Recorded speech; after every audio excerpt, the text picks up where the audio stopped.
The child will grow up to become the warrior of warriors, hero of heroes, champion of champions, but they bit their lips and swallowed hard. That means they could not speak further, because they could foresee that there was something unfavorable for the king in future.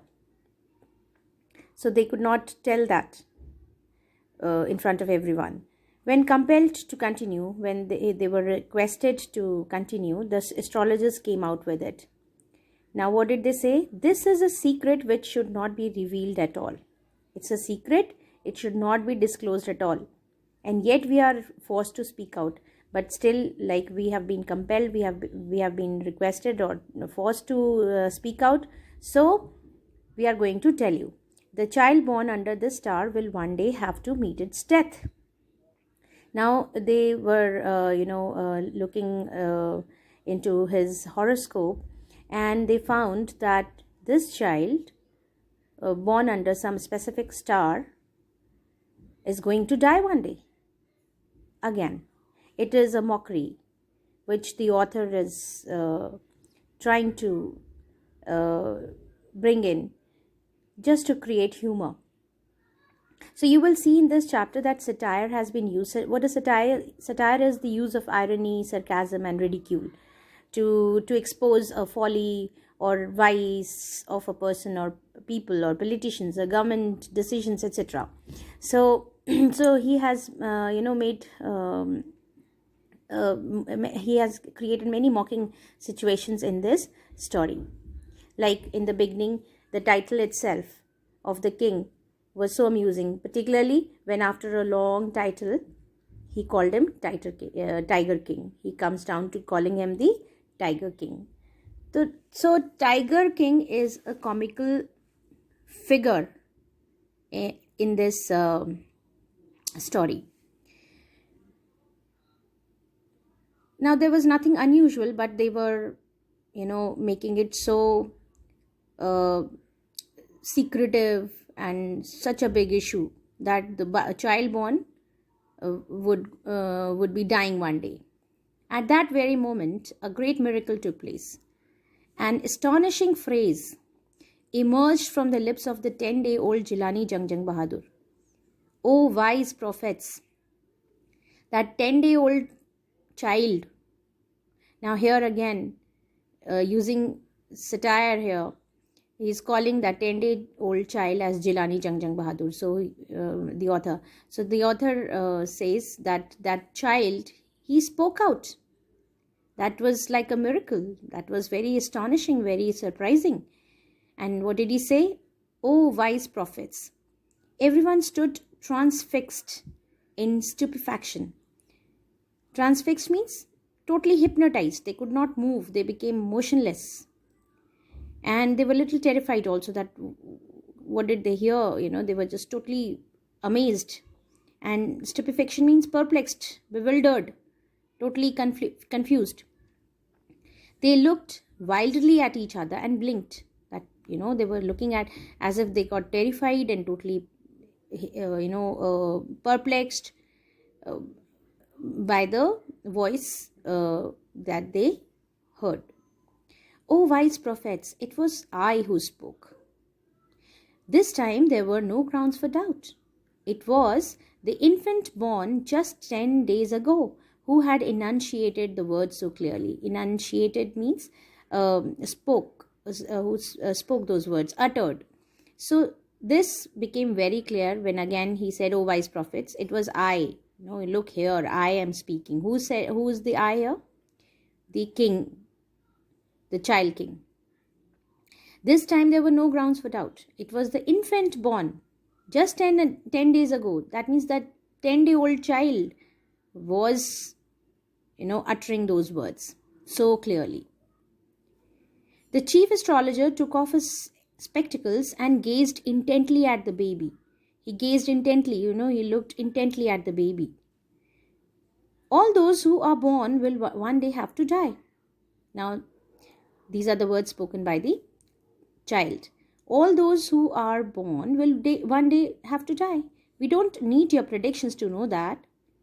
That is very clear. So he said, What else are you going to tell me, other than that? Everybody has to die one day. There would be some sense in it if you could tell us the manner of that death. But how would I die? He asked them. That astrologer should tell him that how he would die, what would be the manner of his death. The royal infant uttered these words in his little squeaky voice, little squeaky like a mouse, shrill, sharp voice. The chief astrologer placed his finger on his nose in wonder. A baby barely 10 days old opens its lips in speech. He could not believe that the baby was speaking. And not only that, it also raises intelligent questions. The baby was raising intelligent questions, so it was unbelievable. Rather like the bulletins issued by the War Office than facts. That means the bulletins issued by War Office are never based on the facts, cannot be trusted fully. So, that which the way the baby spoke and raised intelligent questions was totally unbelievable. Okay. As unbelievable as the bulletins issued by the War Office. The chief astrologer took his finger off his nose and fixed his eyes upon the little prince. Then he said, the prince was born in the hour of the bull. By looking at his horoscope, he said he was born in the hour of the bull. The bull and the tiger are enemies. Therefore, death comes from the tiger, he explained. So what did he say? That his death will come from a tiger. That means a tiger is going to kill him one day. You may think that Crown Prince Jung Bahadur was thrown into a quake when he heard the word tiger. Now he is straight away talking to the reader that do you think that the child got trembled with fear by hearing the word tiger? No, that was exactly what did not happen. As soon as he heard it pronounced, the Crown Prince gave a deep growl. He became very angry and he growled. Terrifying words emerged from his lips. Let tigers beware. That means the tigers have to be careful, not him. This account is only a rumor rife in Pratibandhapuram. Rumor rife means such kind of rumors, such kind of tales were found in abundance in Pratibandhapuram. But with hindsight, we may conclude it was based on some truth. But if we think deeply, there was some truth in the story, in such rumor. Okay. Crown Prince Jung Bahadur grew taller and stronger day by day. Now that child became stronger and taller day by day. No other miracle marked his childhood days, apart from the event already described. After that event, no such miracle marked his childhood days.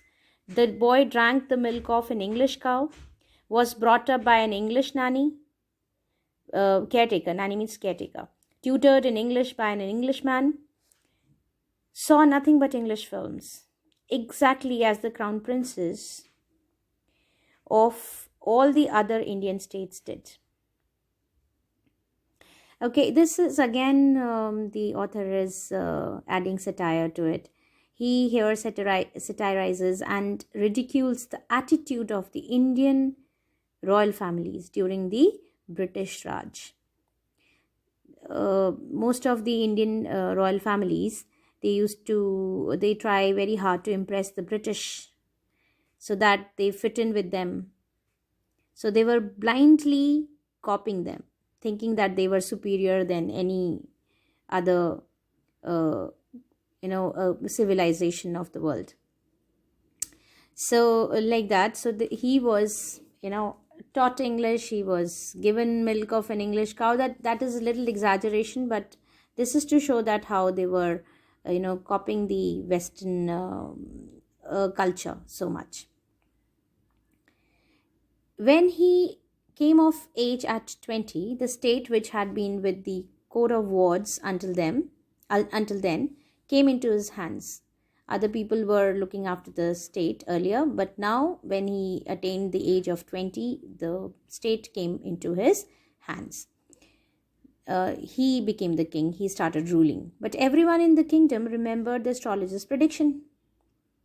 Many continued to discuss the matter. Slowly, it came to the Maharaja's ears. Now, everybody was talking about astrologer's prediction only when he took over the throne, when he took the command of the whole kingdom. Everybody was a little fearful that he might die, because the astrologer had predicted that he would die of a tiger, he would be killed by a tiger. So that those kind of talks, were going on, and went to Maharaja's ears also one day. So there were innumerable forests in the Pratibandhapuram, innumerable number of forests. They had tigers in them. The Maharaja knew the old saying, "You may kill even a cow in self-defense." There could certainly be no objection to killing tigers in self-defense. The Maharaja started out on a tiger hunt. Now Maharaja, he knew one old saying that, cow is considered sacred. So nobody kills cow in Hindu religion. But Maharaja remembered one saying, old saying, that one may kill even a cow in self-defense. If it is a matter of self-defense, then even a cow can be killed. So why not the tigers? So there could certainly be no objection to killing tigers in self-defense. The Maharaja started out on a tiger hunt.